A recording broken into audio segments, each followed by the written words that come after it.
Bonjour, bonsoir.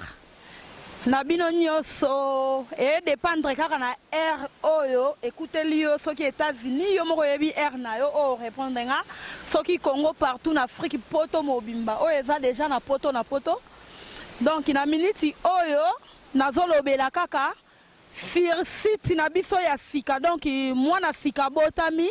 présenté par Angèle Moussoaili Makizembe Mackenzie la piquante lève-toi et marche wana ngai fille à Mwindu sans hydroquinone donc émission ya solo ya sans tricage émission naturelle na kati Angleterre donc eza pona mutu nyonso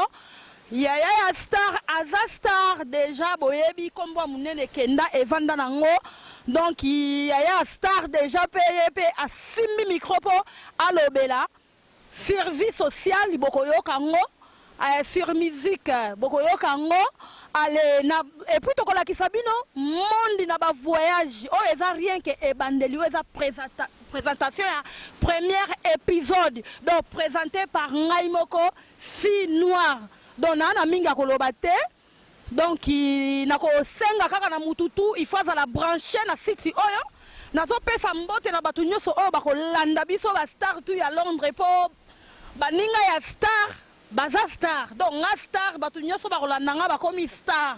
donc na pesi mbote na bana nyoso ya Londres telinkoi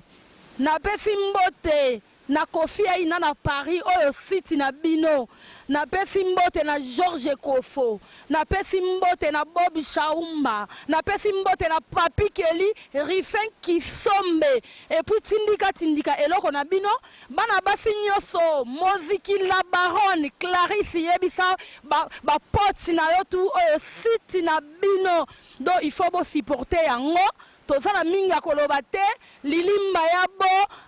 Karine Mukeza na Igi Mukeza oyo site na bino donc tozana minga koloba te merci beaucoup tosuki wana bon tozo zelaka ba suite bokozwa bilo wa bien ya danger présenté par une fille naturelle sans hydroquinone mipende na nga ya moindo mipende na nga ya moindo donc bo sepela ezebele ba surprise ezebele donc na minga oloba te donc nasuki wana merci